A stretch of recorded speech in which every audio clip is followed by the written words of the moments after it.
Hi, this is Arif. Welcome back again. Welcome to our basic spoken English course. আমাদের basic spoken English কোর্সে আপনাকে স্বাগতম। অনেকেই আছেন আপনারা যারা নতুনভাবে ইংরেজি শিখতে চাচ্ছেন, নিউ লার্নার, তারা ভাবেন যে আসলে কোন জায়গা থেকে স্পোকেন ইংলিশটা শুরু করা যায়। তাদের জন্য এই কোর্সটা আমি ডেডিকেট করছি এবং 1 বাই 1 সিরিয়াল ওয়াইজ আপনি ক্লাসগুলো পাবেন। এর আগে আমি ডোয়ের ব্যবহার বিস্তারিত আলোচনা করেছি, ডিডের ব্যবহার বিস্তারিত আলোচনা করেছি। আপনারা যদি ক্লাসগুলো দেখে না থাকেন তাহলে আপনারা কষ্ট করে ক্লাসগুলো দেখে নেবেন, তাহলে আপনাদের জন্য এই ক্লাসগুলো বোঝা খুবই সহজ হবে। So my dear viewers, today we will learn how to make question with have. আজকে আমরা হ্যাভ এর ব্যবহার শিখব এবং হ্যাভ দিয়ে কিভাবে সহজে কোশ্চেন করতে হয় এবং অ্যানসার করতে হয়। We will try to know from this video. So don't skip the video, watch the full video. I think you can learn something new from this video. So here I go. I have written here have. আমি এখানে have লিখছি।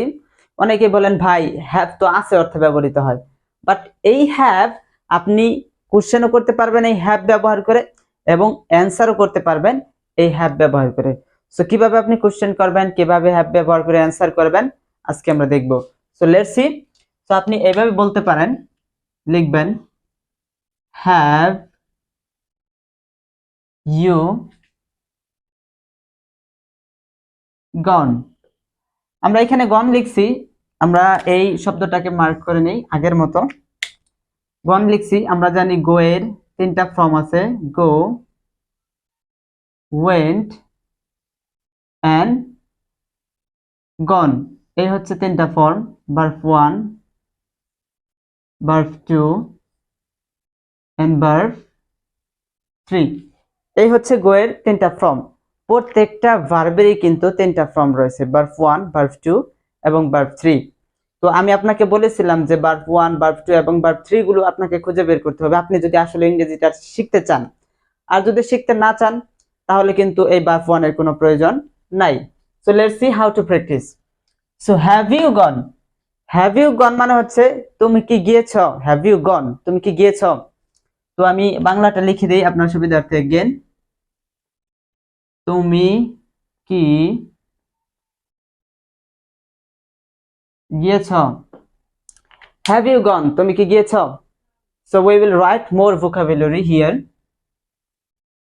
So just we will learn today just verb 3.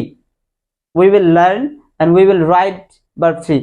আজকে আমরা verb 3 টা লিখব, verb 1 টা লিখব না, কারণ আজকের ক্লাসে আমাদের verb 3 টাই প্রয়োজন। So let's C. গন আমরা লিখছি গন, তো রাইট হ্যান্ড, রাইট হ্যান্ড, ডান, worked,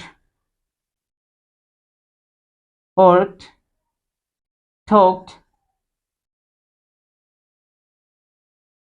তারপর আমরা লিখতে পারি ওকে দ্যাটস অল।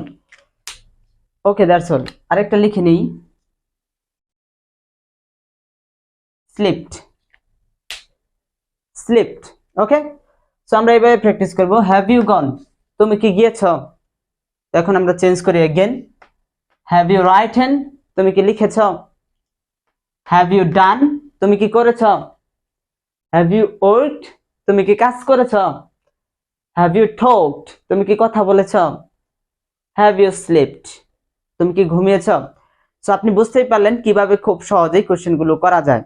ঠিক আছে, আসলেও এই ক্লাসটা বোঝার জন্য আপনাকে কিন্তু আগের দুইটা ক্লাস বুঝতেই হবে, জানতেই হবে। ওকে, তারপর আপনি এখন অ্যানসার করবেন কিভাবে।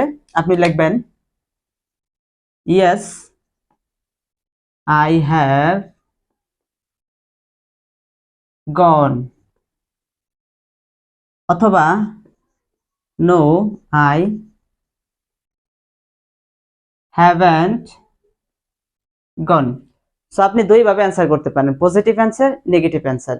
আপনাকে যখন কোশ্চেন করা হবে হ্যাভ ইউ গন, তুমি কি গিয়েছ, তো আপনি বলতে পারেন ইয়েস আই হ্যাভ গন, হ্যাঁ আমি গিয়েছি, রাইট। অথবা আপনি বলতে পারেন নো আই হ্যাভেন্ট গন। এইখানে কিন্তু আমরা এই হ্যাভেন্ট শব্দটা হচ্ছে হ্যাভ নট এর শর্ট ফর্ম, অর্থাৎ হ্যাভ নট এর শর্ট ফর্ম হিসাবে আমরা হ্যাভেন্ট শব্দটি লিখছি এই জায়গায়। সো আপনি এভাবে প্র্যাকটিস করবেন, ইয়েস আই হ্যাভ গন, হ্যাঁ আমি গিয়েছি। হ্যাভ ইউ রাইটেন, তুমি কি লিখেছো? ইয়েস আই হ্যাভ রাইটেন, হ্যাঁ আমি লিখেছি। জাস্ট ভার্ব থ্রিটা চেঞ্জ করবেন, এখানে ভার্ব থ্রিটা লাগিয়ে দিবেন, অন্য একটা ভার্ব থ্রি এনে তারপর লাগিয়ে দিবেন। ওকে, সো হ্যাভ ইউ ডান, তুমি কি করেছো? ইয়েস আই হ্যাভ ডান, হ্যাঁ আমি করেছি। নো আই হ্যাভেন্ট ডান, না আমি করি নাই, অথবা না আমি করেছি না। নেক্সট, হ্যাভ ইউ ওয়ার্কড, তুমি কি কাজ করেছো? আপনি বলবেন ইয়েস আই হ্যাভ ওয়ার্কড, হ্যাঁ আমি কাজ করেছি। অথবা নো আই হ্যাভেন্ট ওয়ার্কড, না আমি কাজ করি নাই। ওকে, নেক্সট হচ্ছে টকড। সো আমরা টকড দিয়ে এইভাবে বলবো, হ্যাভ ইউ টকড, তুমি কি কথা বলেছো? ইয়েস আই হ্যাভ টকড, হ্যাঁ আমি কথা বলেছি। অথবা নো আই হ্যাভেন্ট টকড, না আমি কথা বলি নাই। ওকে, নেক্সট হচ্ছে হ্যাভ ইউ স্লিপড, তুমি কি ঘুমিয়েছ? Yes I have slept, no I haven't sleep, না আমি ঘুমাই নাই। Okay my dear viewers, you can practise like this. So এইভাবে যদি আপনি প্র্যাকটিস করেন তাহলে কিন্তু এটা আপনার মেমোরিতে গেঁথে যাবে এবং আপনি কিছুদিনের মধ্যে ইংরেজিতে কথা বলতে পারবেন। বাট আপনি অনেক ক্লাস দেখছেন ইউটিউব থেকে, তারা বলতেছে যে আপনি 7 দিনে কথা বলতে পারবেন, 30 দিনে ইংরেজিতে কথা বলতে পারবেন, একটা ক্লাসের মাধ্যমে ইংরেজিতে কথা বলতে পারবেন।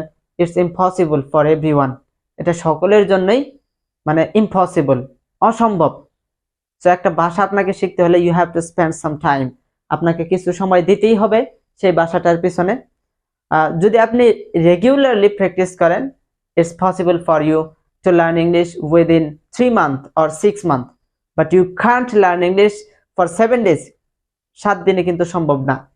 3 মাস অথবা 6 মাসের ভিতরে আপনি যদি চেষ্টা করেন তাহলে কিন্তু সম্ভব, but you have to practice regularly and you have to listening every day at least 30 minutes.